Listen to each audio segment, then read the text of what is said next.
Drug use in CHF, cognitive heart failure, cognition और heart failure जिसमें heart fail हो जाता है।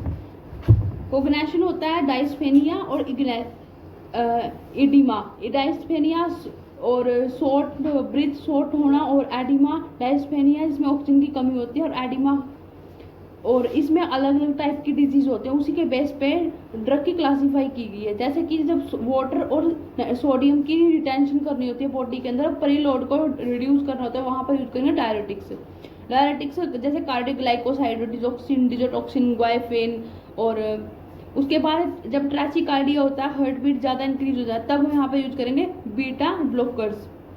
वैसो कंस्ट्रिक्शन, जब ब्लड वेसल ज़्यादा कंस्ट्रिक्ट कर रही हो, आफ्टर लोड ज़्यादा हो गया हो, वहाँ पर हम यूज करेंगे डिजिटेलियस पॉजिटिव आइनोट्रोपिक इफेक्ट प्रोड्यूस करता है। और ACE इनहिबिटर्स जो एंजियोटेंसिन कन्वर्टिंग एंजाइम को इनहिबिट करते हो।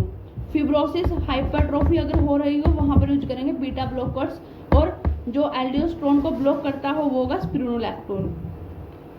अगर एंजियोटेंसिन 1 और कोएंजियोटेंसिन 2 में कन्वर्ट करें, वहां पर हम यूज करेंगे ACE इनहिबिटर जो एंजाइम को इनहिबिट करेगा। और एल्डोस्टेरोन सिक्रेशन, अगर बॉडी के अंदर ज़्यादा हो रहा हो और उस सिक्रेशन को हमें रिड्यूस करना है, वहां पर हम यूज करेंगे एल्डोस्टेरोन एंटागोनिस्ट, वो है स्पिरोलैक्टोन। और जब वाटर और सोडियम की रिटेंशन करनी हो, वहां पर डायरेटिक्स यूज करेंगे। ये बेस्ड है डिजीज के, हार्ट की कंडीशन है, CHF के अंदर कौन सी कंडीशन है, उसी के बेस पर ड्रग को क्लासीफाई किया गया है। उसके बाद जनरल क्लासिफिकेशन, सबसे पहले आइनोट्रोपिक ड्रग्स जो आइनोट्रोपिक इफेक्ट प्रोड्यूस करती हैं, कार्डियोग्लाइकोसाइड, डिजोक्सिन, क्वाइबेन। सिंपैथोमिमेटिक्स जो सिंपैथेटिकली इफेक्ट प्रोड्यूस करती हैं, वो है डोबिटामाइन और डोपामाइन। फोस्फोएस्टिरेज इनहिबिटर जो फोस्फो ग्रुप का एस्टरिफिकेशन करती हो, उसको इनहिबिट करना, वो है एमिलोरोन।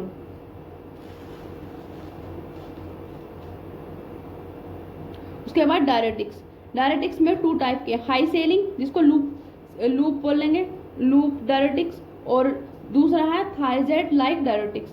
जो हाई सेलिंग लूप डायरेटिक्स है वो है फ्यूरोसेमाइड और ब्यूटेनाइड, और जो थायजाइड लाइक डायरेटिक्स है वो है हाइड्रोक्लोरोथाइजाइड, मिटोलाजोन और जिपोक्साइड। उसके बाद एल्डोस्टेरोन एंटागोनिस्ट, जो एल्डोस्टेरोन सिक्रेशन होता है उसको एंटागोनिस्ट करने वाला, ब्लॉक करने वाला होता है स्पिरोलैक्टोन और एपिफिनोन। उसके बाद डेफिनेशन CHF की, कोग्निटिव हार्ट फेलर, ये डिजीज तब होती है जब हमारी बॉडी के अंदर कार्डियक फंक्शन अच्छी तरीके से वर्क नहीं करते, जिसमें हमारी वेंट्रिकल्स की एबिलिटी जवीक हो जाती है, जिसमें ब्लड को फील करने की, तब ये डिजीज होती है कोग्निटिव हार्ट फेलर। अब इसका डायग्नोसिस कैसे करेंगे, जैसे चेस्ट पेन वगैरह हो रहा हो, तो जैसे चेस्ट सिम्टम्स होते हैं, जैसे कि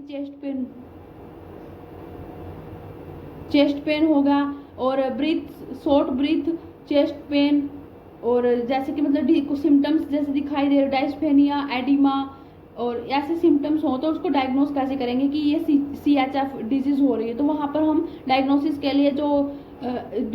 के लिए करेंगे रेडियोग्राफ, ECG, इलेक्ट्रोकार्डियोग्राम और इसको कार्डियोग्राफी।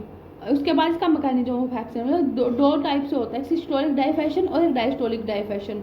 2 टाइप से इसका प्रोसीजर होता है। जब सिस्टोलिक फंक्शन वर्क जो होता है वो अच्छी तरीके से नहीं करता, और डायस्टोलिक जब डायस्टोलिक तरीके से नहीं करता।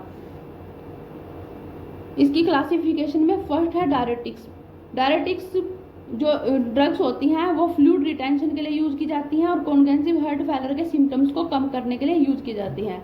इसके अंदर जो डायरेटिक्स होते हैं, सबसे पहले लूप डायरेटिक्स और दूसरे हैं थायजाइड लाइक डायरेटिक्स। जो लूप डायरेटिक्स होते हैं फ्यूरोसेमाइड और ब्यूटेनाइड। लूप डायरेटिक्स होते हैं, ये लूप डायरेटिक्स इसका नाम इसलिए क्योंकि ये लूप ऑफ हैंडल है उसके ऊपर वर्क करते हैं, मतलब थिक असेंडिंग लिम्ब होती है उसकी लूप ऑफ हैंडल के ऊपर वर्क करते हैं, और 20 से 25% जो सोडियम का एक्सट्रैक्शन होता है उसको करवाते हैं ताकि सोडियम एक्सट्रैक्ट हो सके। तो ये highly filtered not by glomerular filtration, क्योंकि ये प्रोटीन बाउंडेड होते हैं। जो हाई सीलिंग होते हैं लूप डायरेटिक्स होते हैं, ये प्रोटीन बाउंडेड होते हैं, इसलिए ये ग्लोमेरुलर फिल्ट्रेशन से अच्छी तरीके से फिल्टर नहीं हो पाते हैं। दूसरा है कि ये प्रोस्टाग्लैंडिन को इंड्यूस करवाते हैं, जिससे क्या होता है रेंडल ब्लड फ्लो इंक्रीज होता है और ये न्यूट्रेटिक इफेक्ट को प्रोड्यूस करते हैं। उसके बाद है thiazide like diuretics. Thiazide like है वो है हाइड्रोक्लोरोथाइजाइड, मिटोलाजोन और जीपॉक्साइड। ये क्या करते हैं, ये थिक डिस्टल कॉन्वोलेटेड टोब्यूल के ऊपर एक्ट करते हैं। जो हमारी किडनी होती है उसका पार्ट है डिस्टल कॉन्वोलेटेड टोब्यूल, उसमें क्या करते हैं सोडियम और क्लोराइड का रीअब्जॉर्प्शन को ब्लॉक कर देते हैं ताकि ये रीअब्जॉर्ब ना हो सके। ये वैसे तो वीक होते हैं लेकिन इफेक्टिव भी होते हैं। इसमें क्या है कि ये सोडियम और क्लोराइड का रीअब्जॉर्प्शन 5 से 8% तक कर देते हैं। ये जो ड्रग्स होती हैं थायराइड लाइक डायरेटिक्स, ये तब काम करना बंद करती हैं जब हमारा ग्लोमेरुलर फिल्ट्रेशन 30 ml पर मिनट कर रहा हो, तो ये इफेक्टिव नहीं होती। और इसका एक्सेप्शन है मिटोलाजोन। मिटोलाजोन के सिवाय कोई भी जो थायराइड लाइक ड्रग्स है वो इफेक्ट नहीं करती। क्लोरथाइरिडोन ये भी डिस्टल कॉन्वोलेटेड टोब्यूल्स के ऊपर ही एक्ट करते हैं। डिस्टल कॉन्वोलेटेड टोब्यूल का फर्स्ट पार्ट होता है उसके ऊपर, और कोर्टिकल डिल्यूटिंग सेगमेंट होता है उसके ऊपर भी एक्ट करते हैं। उसके बाद है लूप डायरेटिक्स का।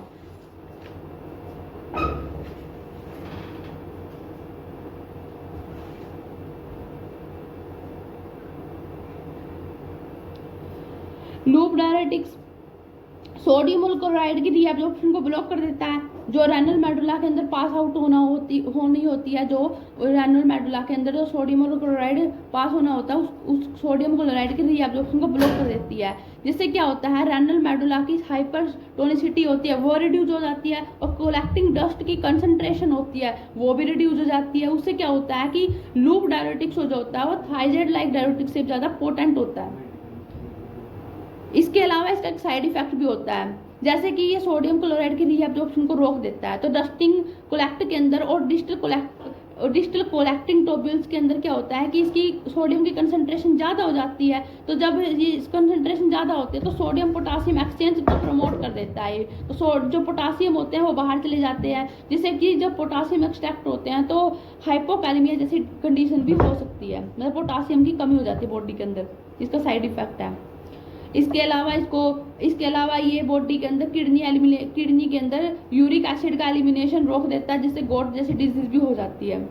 थेरापेटिक यूजेस में ये वैसोडिलेटर का काम करता है। वस्कुलर मसल्स जो होती हैं, ब्लड वेसल्स होती हैं, उन सबको डिलेट करता है, और हार्ट फेलर में भी काम आता है। उसके बाद पोटासियम रिप्लेसमेंट में जो ड्रग्स आती है ना वो हाइपरकैलेमिया में यूज होती है, जहाँ पर पोटासियम की कमी होती है। इसके अंदर 2 ड्रग है, नाइट्रोग्लाइसिन, आइसोसोर्बाइड डाइनाइट्रेट। ये 40 mg 4 से 8 घंटे के बिटवीन में लेनी होती है। इसका मैकेनिज्म ऑफ एक्शन है कि ये ग्वाइनोसिल साइक्लेज को एक्टिवेट कर देती है, जिससे क्या होता है साइक्लिक ग्वाइनोसिन मोनोफॉस्फेट जो होता है उसको इंक्रीज कर देता है। जब प्रीलोड डिक्रीज होता है और सिंपैथेटिक जो वस्कुलर रेजिस्टेंस है वो भी डिक्रीज हो जाता है, जिससे क्या ये वैसोडिलेटर का काम करता है।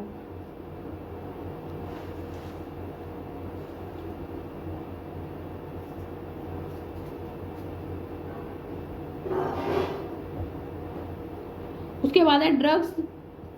ये जो पहली 2 ड्रग्स थी पोटासियम रिप्लेसमेंट की, और जो ड्रग्स थी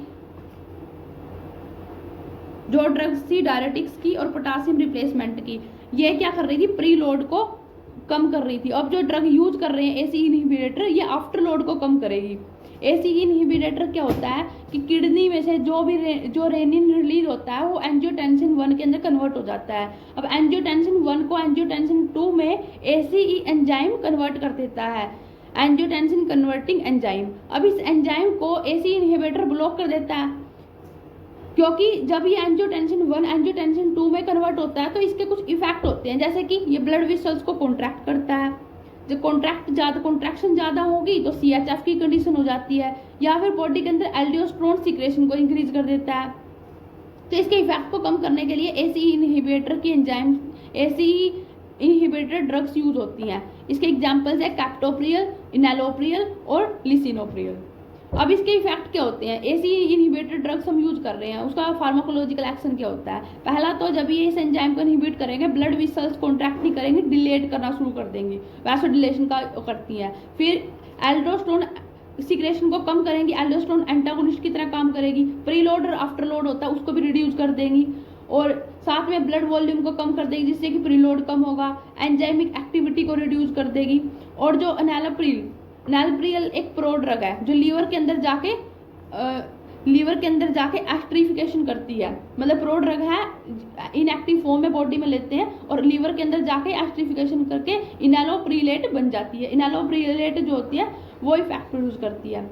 लसिनोप्रिल जो है वो इनैलोप्रिल का ही एक लाइसिन डेरिवेटिव है। थेरापेटिक यूजेस में जो ड्रग्स ACE इनहिबिटर्स होती हैं वो कोग्निटिव हार्ट फेलियर में, हाइपरटेंशन में और ब्रेडिकार्डिया में यूज होती हैं, जो हार्ट बीट ज़्यादा इंक्रीज हो रही होती है।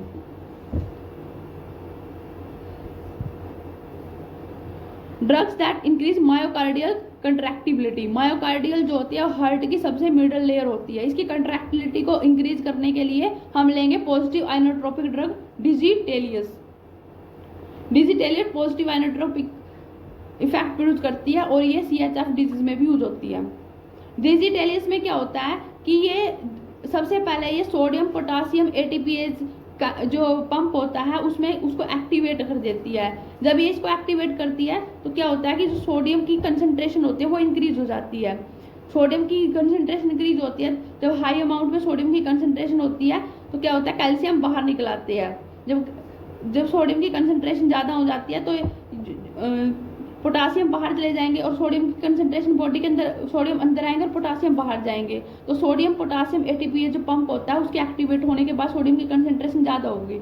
अब क्या होगा कि जो हमारा सोडियम कैल्शियम जो पंप है उसमें क्या होता है कि जो सोडियम कंसंट्रेशन ज़्यादा होगी तो सोडियम क्या होगा बाहर जाएगा, और जो सोडियम की कंसंट्रेशन ज़्यादा होगी तो सोडियम बाहर जाएगा और कैल्शियम अंदर आएगा। तो इस सोडियम और कैल्शियम की पंप को एक्टिवेट करने के बाद जैसे ही कैल्शियम बाहर जाएगा, जैसे कैल्शियम अंदर आएगा सोडियम बाहर जाएगा तो कॉन्ट्रैक्शन होगी, और कॉन्ट्रैक्शन की वजह से मायोकार्डियल कंट्रैक्टिविटी एक्टिवेट होगी।